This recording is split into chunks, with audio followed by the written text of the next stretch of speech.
Good evening. It's New Year's Day, Saturday, January 1st. So I'm tidying up the studio a bit, getting ready to throw. And that combined with the time of year has got me thinking about the issue of longevity. Now, there's two aspects to this. So, one is a conversation I had with a guy who, years ago, who was a member of a variety of historic reenactment groups. So there's the one that I was in, that I am in, that I met him through, the Society for Creative Anachronism. But he'd also done Civil War reenacting and Revolutionary War reenacting and so on. And so he was sort of a anthropologist of the process. And his conclusion was that most people had a 7-year lifespan, so to speak, in any such activity. And I suppose that could be, expanded to things like bowling leagues and softball teams and square dancing and whatever. That Americans, at least, have a average 7-year attention span. And I haven't done the math on it myself, but it seems about right, particularly for people who, they want to learn something, they want to gain mastery of it, they want to get some social position in it, and then suddenly it turns into a chore, and oh look, something sparkly is over there, and they get to be a beginner again, and they get to not take on administrative tasks and so forth and so on. Okay, so 7 years.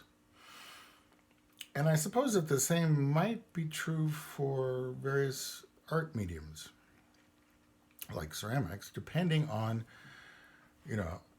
how deeply you've gotten into it and, what the rewards of it are. One of the problems in the SCA is that the rewards are a little like the rewards in the Boy Scouts, which coincidentally have a 7-year lifespan for most participants. And that is to say, you start with low ranks and small achievements, and you end up with more rank and more achievements, and then potentially you run out of awards to earn and achievements to acquire, and then what? Do you continue for the love of the activity alone? Oh my gosh! Some people don't do that. They need stickers. They need awards. They need something to try for. They need periodic, organized applause. Okay. And in ceramics, well, okay, maybe you get some applause. Often a good fare will put some nice money in the checking account, and that can be good. But as I said, I was cleaning the studio and thinking back about my career as a ceramicist, and I found this. Well, to be honest, I found all of these. I mean, I hadn't hidden them, but each one is the twist tie off a 25-pound bag of moist clay. So that's one measure of longevity. And,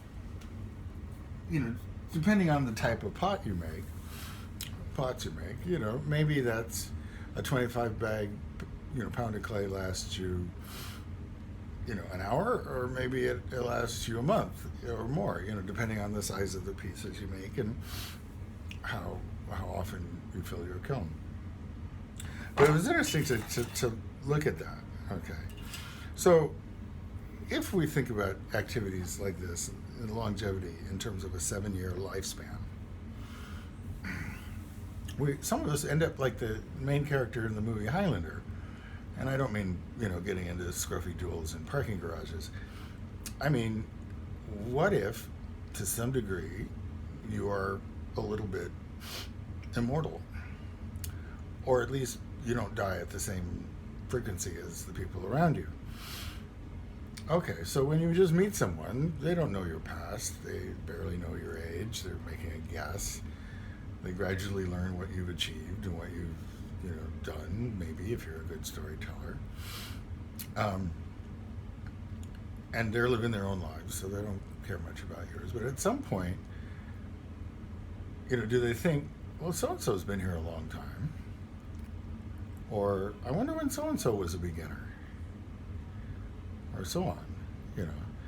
And from the long timer's point of view, you're watching these people have these arcs of their career. Like, oh, look, here's a promising beginner. Oh, look, they're doing better and better and better and better. Oh, they're getting burned out. Oh, that's sad. Goodbye. Or not, because we do have people who just stay. It becomes a life philosophy, a way of conducting yourself for the whole of your life and not just for the moments when you get these little awards. But I find it interesting to be thinking in those terms of watching these other people live their lives, have their careers, and end them as if it was a different life form that just fades out quicker.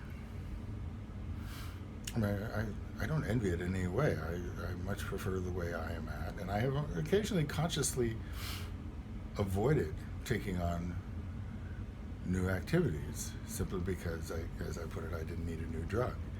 I didn't need to give up clay to take up blacksmithing or to take up glass blowing or all these other things that came across that I might have. So whatever it's based on, I appear to be someone who's sticking around. And I really don't need these as reminders. But, there's this sense of, I might need one. Or 100. Anyway, have a wonderful evening and a great year.